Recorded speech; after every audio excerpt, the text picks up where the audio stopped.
The US blocks Hormuz, and Iran sharpens its knives at Bab el-Mandeb. Who actually suffers the greatest losses here?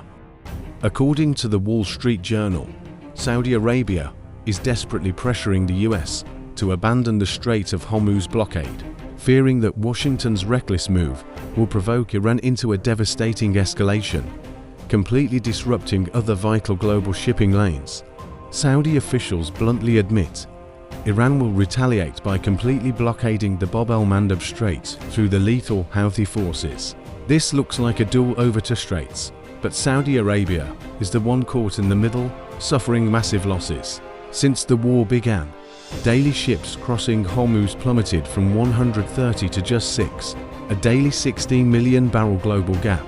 Brent crude skyrocketed from $71 to over $126 a barrel. The Middle East's energy export is entirely gridlocked.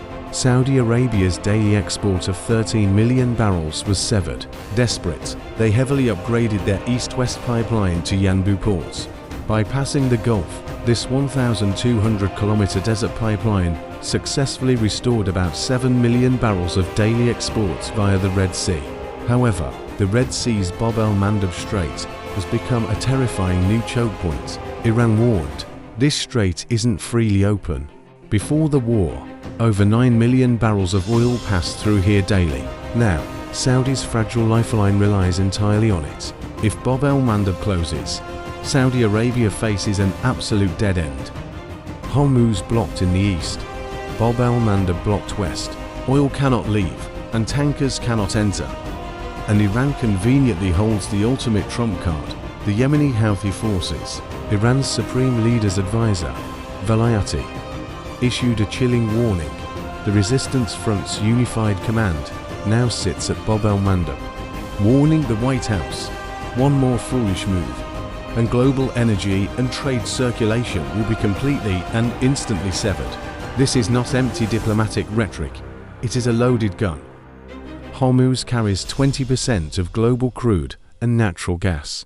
Meanwhile, Bab el-Mandeb is the ultimate throat connecting the Indian Ocean to the Suez Canal. If it completely closes, shipping companies must detour around the Cape of Good Hope.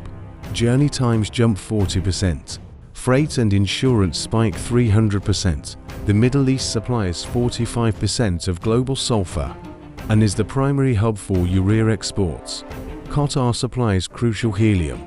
Without this cooling gas, global microchip manufacturing halts. If both straits are paralyzed, food, chips, and chemicals face total cutoffs. The global economy faces catastrophic stagflation. The IMF warns global trade growth could plummet from 4.7% to just 1.5%. Saudi Arabia's worst nightmare isn't Hormuz anymore. It's the Houthis completely choking Bab el-Mandeb at Iran's direct military command. Saudis claim Houthis promised safe passage for their ships, but an Iranian order can instantly rip that promise to shreds. A Gulf official revealed the terrifying truth.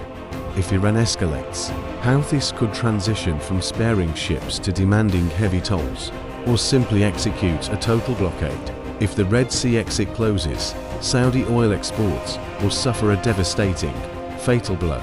That is exactly why Riyadh is aggressively pressuring Washington. If you want to fight Iran in Hormuz, don't drag us down.